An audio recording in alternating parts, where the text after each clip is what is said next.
Welcome to Basic Brewing Radio for Thursday, March 13th, 2025. I'm James Spencer. Here at Basic Brewing Radio, we're all about home brewing. This week, Adam Ross of Twin Span Brewing, author Chris Colby, and I taste the Bock that we formulated and I brewed. Spoiler, it's delicious. And I roll the virtual dice to come up with my next Mash Your Luck beer. If you want to support us financially, check out patreon.com/basicbrewing, and many thanks to everybody who's helping out in that way. If you go to patreon.com/basicbrewing, you can see a long list of stuff that you can access if you sign up as a supporter. And many thanks to the new Patreon subscribers who are signing up every week. Your help is very much appreciated. Financial supporters have already seen the video episode that I'm planning to post on Friday. It's the one where Steve Wilkes and I taste the very Bock that we'll taste on this show. Financial supporters also got the recipe and a behind-the-scenes video of how that beer came together. It was a pretty smooth brew day. Maybe I should knock wood that the next one will go smoothly as well. I brewed that Bock with L18 The Goat, the seasonal lager yeast from our friends and sponsors at Imperial Yeast. The Goat did a great job with this beer. You know, I used to be intimidated by lagers, but it turns out that if you pitch enough healthy yeast, that's most of the battle.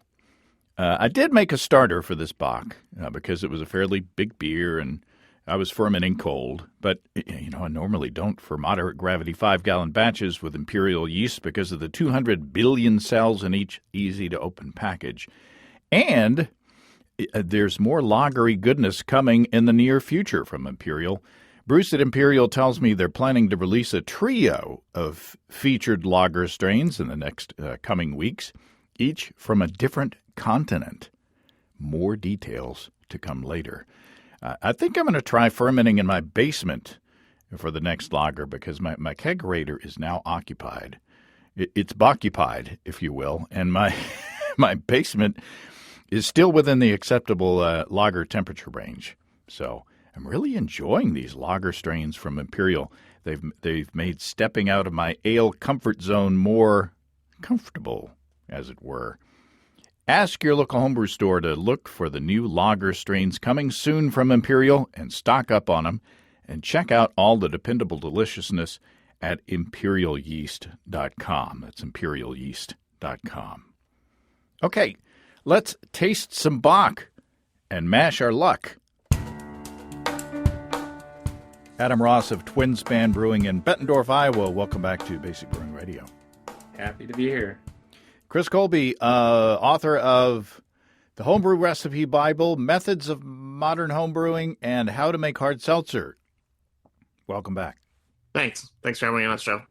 And Scott Housel, bless his heart, is not here today. He got sent beers, but he's traveling around the country, so he's gonna be back at his home in Florida in time for you, Adam, to visit him. Yeah, watch out, Chris. You're next. No, actually, I have a decent excuse. My father, he's snowbirds down that way, and Scott doesn't live too far away, so I'm gonna visit two people who brew beer when I'm down there. Excellent.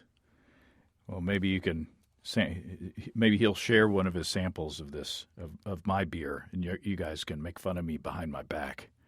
That was the plan. As of today, though, you'll have the opportunity to make fun of me to my face, so in front of my back. We got together a few weeks ago to formulate this recipe for a Bock because I had packets of Imperial L18 The Goat. Turns out it's The Goat, according to the package, not just goat. All caps, so meaning greatest of all times, I'm assuming. And I hear that it's the Ayinger strain. And so this recipe is based mostly on your malt bill, Adam. It's kind of a balanced three-prong approach. Yeah, it's way darker, though. Yeah. It came out darker than I anticipated. How would you guys describe the color? Like a dark copper, maybe? Yeah, amber, maybe even. It looks like when I think of Bock, it looks exactly like that. Not a my Bock, not a Helles Bock, not a Doppelbock. It looks like a Bock. Well, there you go. And you said either through speaking or text or whatever last time that you were afraid to be too pedantic in talking about Bocks as a style, right? Was that you? I don't know if I would have used the term pedantic. That doesn't sound like me, but I do think maybe. Uh, and I'll probably get skewered from German listeners or someone who knows better than me, but Bach is more or less a strength designator than a style designator, Mm. um, based on their very pragmatic brewing laws and rules. Yeah, you can have a just saying Bach is kind of like just assuming it's going to be a lager, but you can have a Weizenbach that is mid high ABV. You can have Helles Bock, as I mentioned, which is a strong version of a Helles. And then Doppelbock is a whole other thing, but I feel like a lot of times, and I was just guilty of this, saying it looks like a Bock. Bock has a very singular image in a lot of, at least Americans' minds, of this amber, malty, but clean beer. And so, yeah, I guess that's pedantic. That's probably overly pedantic. Speaking of using beer terms as strength indicators, in Texas, ale used to mean strong beer. And so when I first got here, if I would get a Doppelbock, like Pulaner, Doppelbock or one of the German ones, it would have the whole German label on it, but then it would have like a little pasted on that says ale. And I was like, nope. Yeah. I just had a discussion with our front of house manager at the brewery that she had asked, she said, how much alcohol's in our ginger beer that we buy? We don't brew a ginger beer. And I said, well, there's none. And she goes, I thought that was ginger beer had alcohol and ginger ale didn't. And I was like, there's no rules around that. That is just whatever you want to call it, at least over here in the US. So ale and beer are interchangeable. Yeah, and by the way, being pedantic to me is not, it's not insulting to call someone pedantic. I think it's, that's just you're just a stickler for the rules, right? I mean, that's somebody be pedantic about the word pedantic. Sounds like an insult. You're being glib, James. Very glib. It took me a long time before I figured out that root beer and ginger ale were similar in that ginger is a root and, ale is a beer and root beer is also, you ever thought about that? I've made root beer from scratch, herbs and all, and there's ginger in my root beer. Oh, there you go. If Steve were here, he'd make a Marianne reference, but he's not here. Speaking of Steve, he and I got together yesterday and shot 3 episodes, one of which was tasting this particular beer. And the others were tasting a Kvike spiced pale ale that he did, which was very nice, and also a chocolate cherry saffron mead that he did. So so those episodes are coming up. Okay, let's talk about the recipe. This is a 5-gallon or 19-liter batch. And now I stepped up the Pilsner and the Vienna. I added a pound each of the Pilsner and Vienna just to reach what I anticipated were my gravity targets. So we've got 5 pounds or 2.3 kilograms of Pilsner malt. All these are from Weyermann, by the way. 5 pounds or 2.3 kilograms of Vienna. 4 pounds or 1.8 kilograms of Munich 2. And I believe that we figured out that's 8 Lovibond. And then, much to Adam's dismay, 3 ounces or 85 grams of melanoidin, which I think you lobbied against adding the melanoidin. Do I remember correctly, Adam? It sounds like me being argumentative and pedantic. I don't, yeah, so If I'm saying something wrong, if I've already said something wrong about German brewing and angered some Germans, I might as well keep pushing forward. To me, I attribute that character more to the Czech brewing style. There are Germans who decoct, certainly, um, but uh, and also. I don't know. I am a believer that decoction makes a difference. I'm not going to say it makes it better, but melanoid is just a weird ad because you're kind of just faking the decoction flavor and character. I'm all about faking stuff. Okay, so I actually added.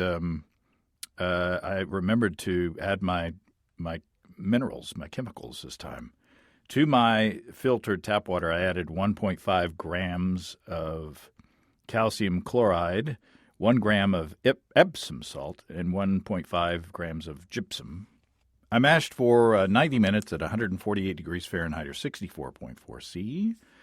I collected my wort and boiled until I reached my target original gravity. Took 90 minutes to do so. At the beginning of that boil, I added 17 grams of Hallertau Magnum at 14.2% alpha acid. I chilled down to 55 degrees Fahrenheit or around 13 C, and I pitched the dregs from a 2-liter starter of L18 The Goat. I fermented at that pitching temperature for 3 days before I pulled it out and did a diacetyl rest. I kegged 9 days after I brewed the beer. It started at 1066, finished at 1011 for an ABV of 7.2%. So Wow. Sounds like a Bock. it sounds like a Bock, but does it taste like a Bock? I'll start with you, Chris. What do you think of the beer? Yeah, it's got a good aroma. You can smell the malt, especially the darker malts.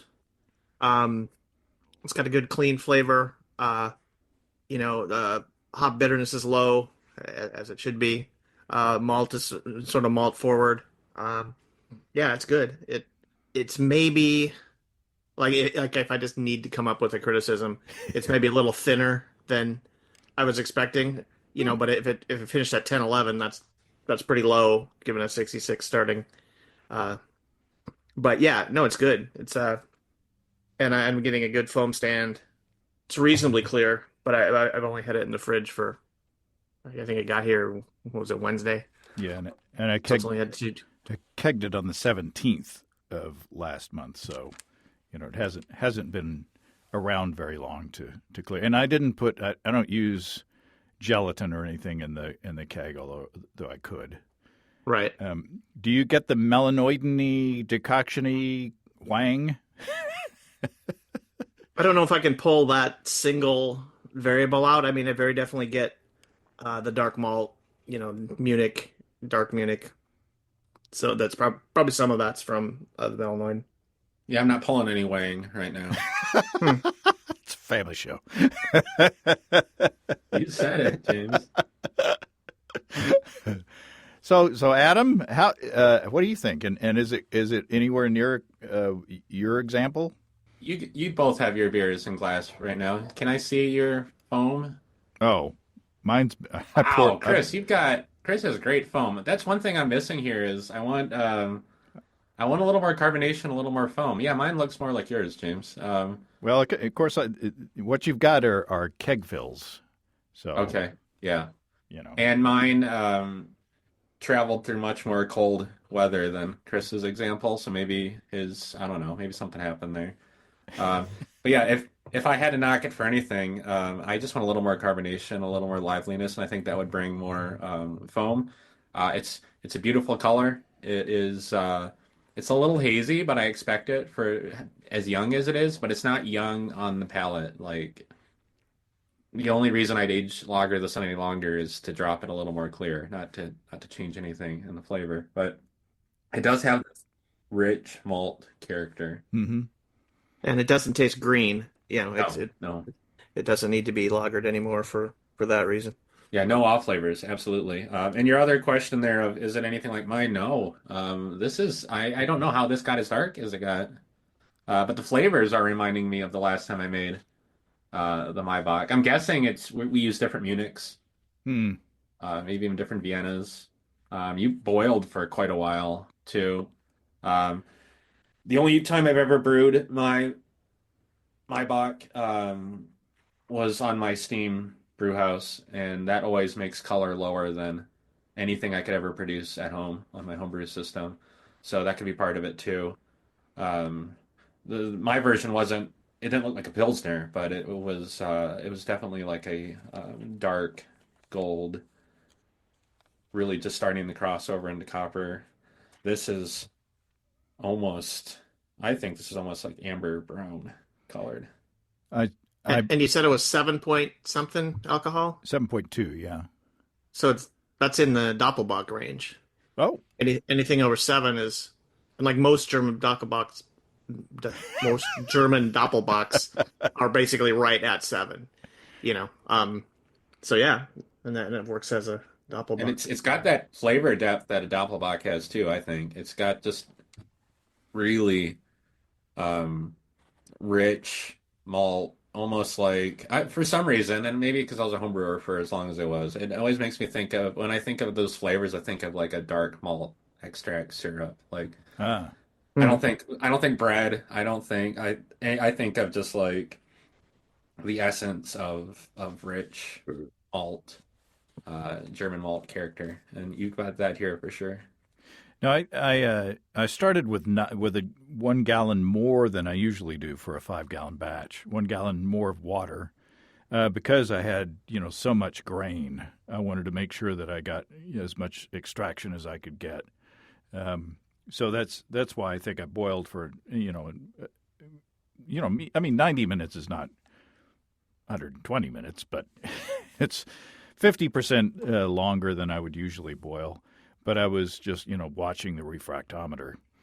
Oh, and by the way, Scott Housel sent us a photograph of a fancy new electronic hydrometer or not hydrometer, refractometer that I'm kind of jealous of. Yeah, they make cool toys these days. I'm like, do I really want to live without that? I'm not sure. I think it's kind of appealing to be able to just drop some wort on a little lens and just read a number. I'll like send you a that. link.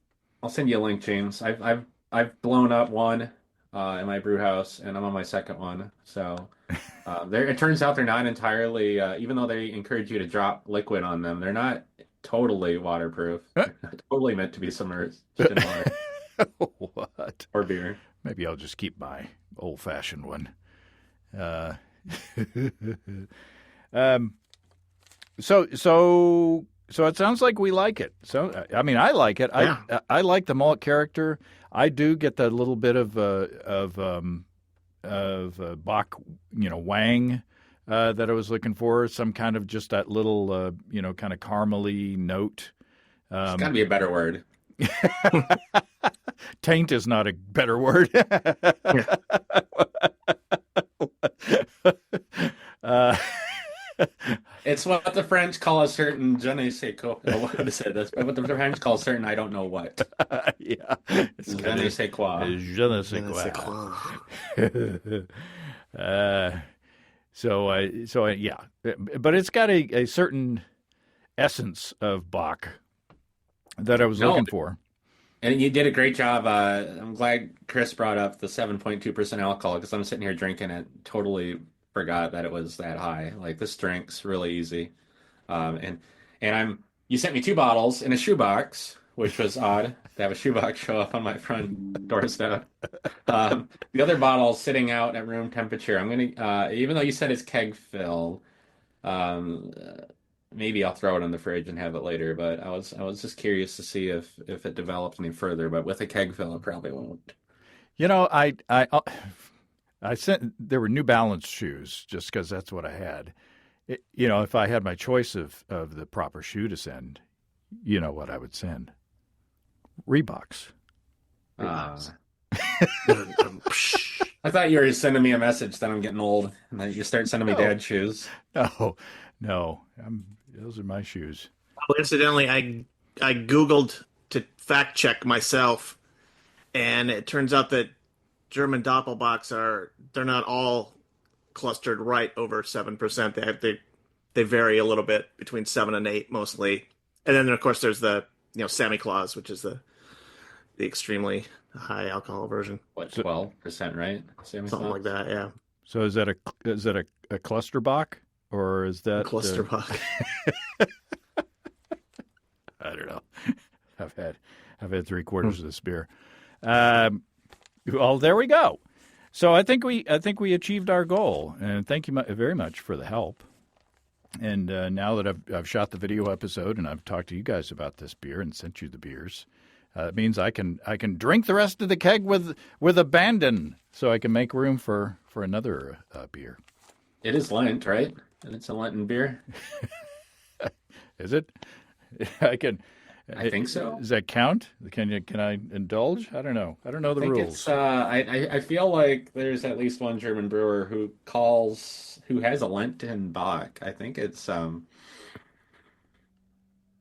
smoked the Nuremberg smoked brewery, Schlenkerla. I think they have Schlenkerla. a Lenten. Yeah, they have a Lent Bock, I think. And it's the story they spin is that this is the time of year to drink these beers. Back in the day, many years ago, our friend Bob Stimsky, I think all he drank he drank like a monk. So all he did was drink beer for, was it Lent, or I don't know. There's a certain period of time where he just drank beer. Go back and listen to that. Find that show and listen to it. It's a fun conversation. So I do. Are you saying I observe Lent all year? No, you eat other things while you're. Oh. He didn't eat any. He just consumed beer, is all. So, not recommending that. But Very stoic. he seemed to enjoy it. All I can think of is, unless I found some way to get some fiber into the beer, I wouldn't do a month of just like a no fiber diet. I don't need that. Beer and Metamucil Bock. beer and celery. Ugh. Yeah, I don't know if I think my wife and kids would kick me out of the house pretty quick. That's probably why monks aren't married. Oh yeah, that's why. Okay. Shall we? I haven't done a mash your luck in a while. So shall we do one of them?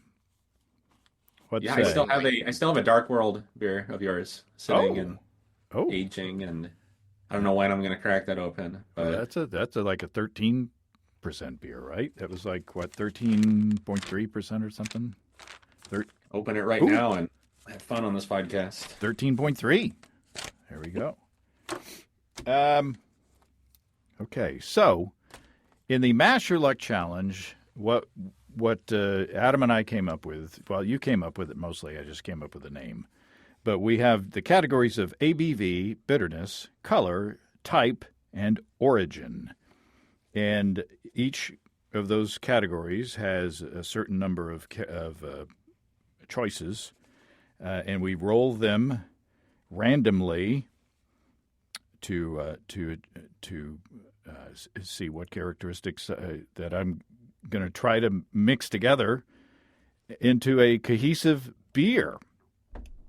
So let's start out. ABV, we've got 5 categories. We've got very low, low, medium, high, and very high. So, Adam, you always root for the very high. You seems like you always root for the higher gravity. Yeah, beers. I like alcohol, but I also like to see brewers squirm a little bit and push outside their comfort zones because there are homebrewers who brew a lot of high alcohol, but it seems to be that at least myself included, that was pretty rare to brew something very high. I squirm when it gets very low. I don't like the very low. I'd rather. I'm okay with. Well, my Dark World beer was a very high one, 13.3, Okay, now if I can remember, which button was the button for the randomizer? Let's see. No, that's not it. Okay, here we go. 5. Very high.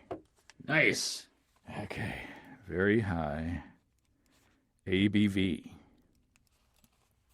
Wow. I gotta say, or I don't gotta say, but we're recording this.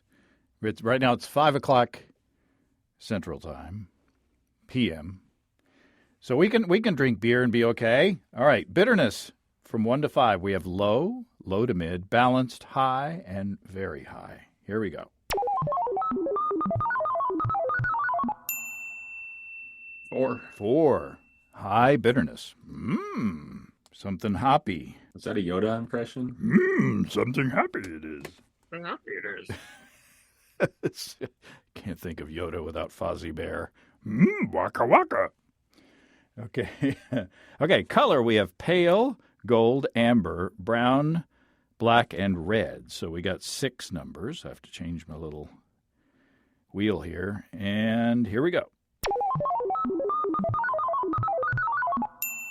Pale. Oh, pale. Oh, that's fun. Pale. So far, you're hitting everyone that I'm wishing for. So I've got got my Now you just jinxed us. superpowers at work here. Now you just jinxed us. It's going to be sour. Who says I'm not wishing for that? Oh, well. Okay. All right. Type is the category lager, ale, and sour. Here we go. You know, I designed this thing. I didn't have sour as an option. It's Is it sour? You didn't. Yeah. I can see that. Yes. I'll just brew a regular beer and put lactic acid in it. That's what. Okay, I'm going to be re-rolling that. Okay, origin. We have U.S., Germany, U.K., Belgium, Australasia, Scandinavia, world, and fantasy/sci-fi. That's 8 numbers. Okay, and here we go.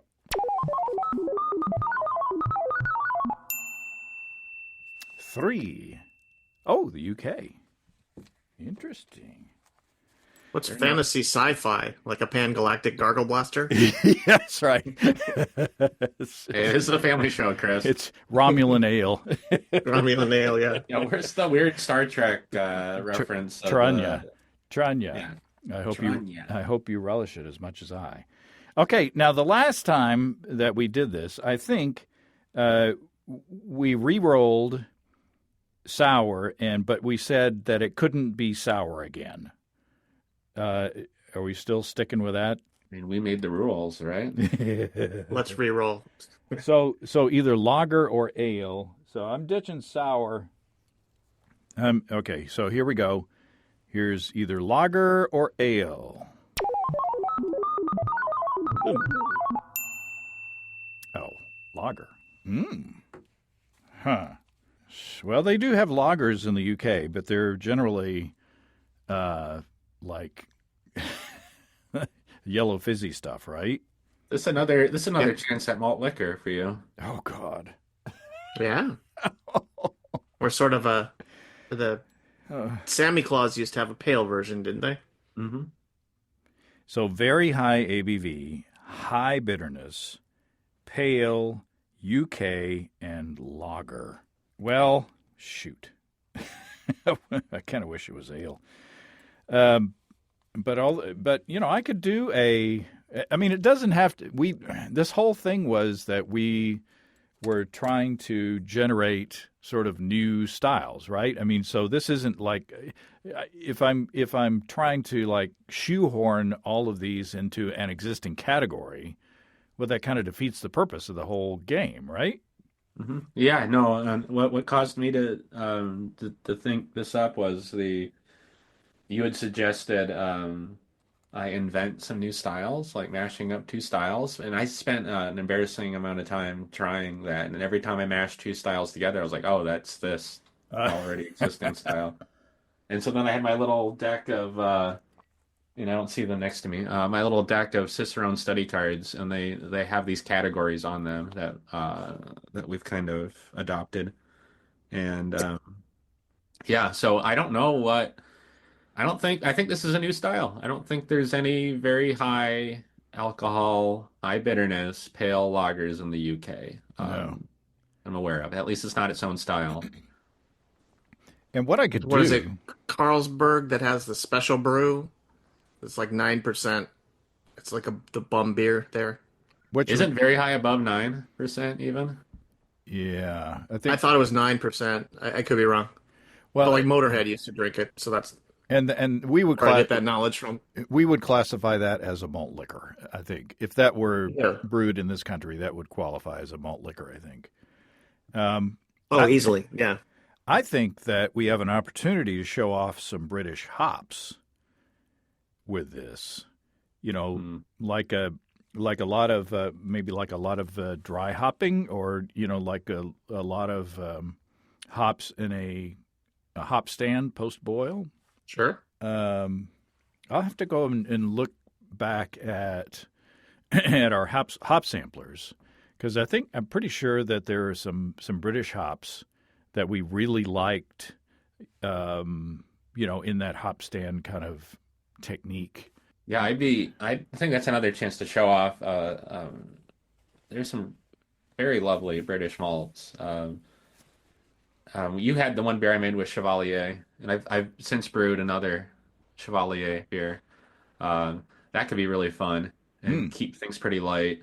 Golden Promise is lighter in color than a lot of American malts, and I think brings a lot more flavor than a lot of American malts.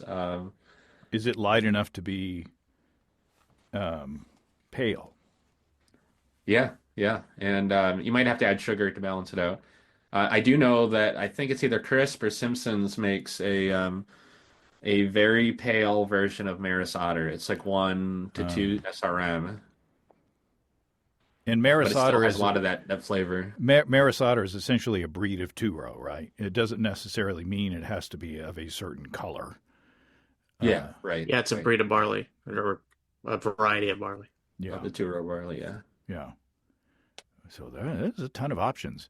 Now, if I were to brew with, because there aren't really, as far as I know, any lager yeasts notably of, UK origin, right? Yeah, not really. So I could brew it with something from outside the UK, yeast wise, and still be within the guidelines. Yeah. Yeah, if you use British malts and hops, the yeast, Yeah. yeast can be international. Yeah. Yeah, I'm trying to think. There is some historic precedence on strong British lagers. And I won't be able to recall in time for you to finish recording the show. But I'll just I've got some in my notebook. I don't know where they were getting their lager yeast from, and also, well, this is a whole. I don't want to steer too far off course. Lager didn't always mean lager yeast in a lot of cultures. So, um, yeah, you might have to go German for that. or other countries. Czechoslovakia, Yeah, Japan. continental. Japan. You never know. Well, this is another challenging beer. I think that I like the parameters in that I think that I can come up with something, and I might pass some ideas in front of you guys just to get feedback, and I'll include Scott in it as well. But yeah, in looking at Peter Simon's books on British brews, they love to use sugar. They generally use invert sugar, but I think there's also precedence for using just cane sugar as well. Invert might get you a little darker than you want, so that'd be something to be mindful of. Yeah, I might just go with cane sugar. That'll help very much on the very high ABV. Might be a little brutish IPA-ish if I'm not careful. So Yeah. I'm happy with these parameters. You picked everything I wanted, so That's what it's all about. It's yeah, about making Adam happy. that's it. So, Adam, what's on tap at Twinspan? Yeah, I hinted at it briefly there, but I brewed a American IPA from 1890. There's a recipe in an IPA book um, in the back of Mitch Steele's IPA book. Yes. I actually tried to source as close as I could. Sales be damned. And I I was going to today and they didn't arrive. Speaking of featuring British hops, there's a decent dry hop of East Kent Goldings in it. Oh. But I'm also sourcing some cask. I want to start a cask program. I want this to be the first beer that gets pulled gravity tap on our bar, and I'm really excited about that. Otherwise, we're in the middle of Irish beer season, so we have our Irish lager and our Guinness type beer flowing. And now I'm thinking about summer. Honestly, I mean, I'm trying to balance our new canning line and what people are excited about these days, and trying to figure out what I'll be releasing when it gets warm out. Chris, any articles coming out that we should be looking for? I just had one in Zymergy about the origin of like lager yeast. And I've got some others coming out in some non-brewing places. Dear, I never thought that this would happen. The backs of certain magazines, yeah, some articles in there. No, sadly. Cat fancier. That's what. That's it. Gardening stuff. Yeah, okay. Wicked gaddening. Gaddening. Gaddening. All right, guys. Well, this has been fun. I've got on the other side of this wall right here to my left. I've got my kegerator, which has, I believe, another beer waiting for me. So, oh dear. Well, thanks. I'll keep you all posted on kind of my thoughts on where I want to go in the Smash Your Luck thingy, and we'll go from there. Thanks, guys. All right. Cheers. Thanks. Many thanks to Adam and to Chris. Another challenging big lager. I think I'm going to enlist Matt Giovanisi of Brew Cabin and Swim University and Josh Secor of Gambit Brewing to help me come up with a fun beer. It's been way too long since we've been together. If you have any suggestions, let me know. If you have brewing questions, show suggestions, or just want to say howdy, write to james@basicbrewing.com or just fill out the contact form at basicbrewing.com. And please don't forget to tell us where you're from. Check out our mobile-friendly shop at basicbrewingshop.com. Thanks to everybody supporting us through our Patreon page. Special goodies coming your way. Check that out at patreon.com/basicbrewing. So until next time. Until then, thanks for listening, everybody. I'm James Spencer. Production help for Basic Brewing Radio and our website is provided by Kelly Dotson. Basic Brewing Radio is a production of Active Voicing. We'll talk to you next time, everybody. So long. Stay tuned.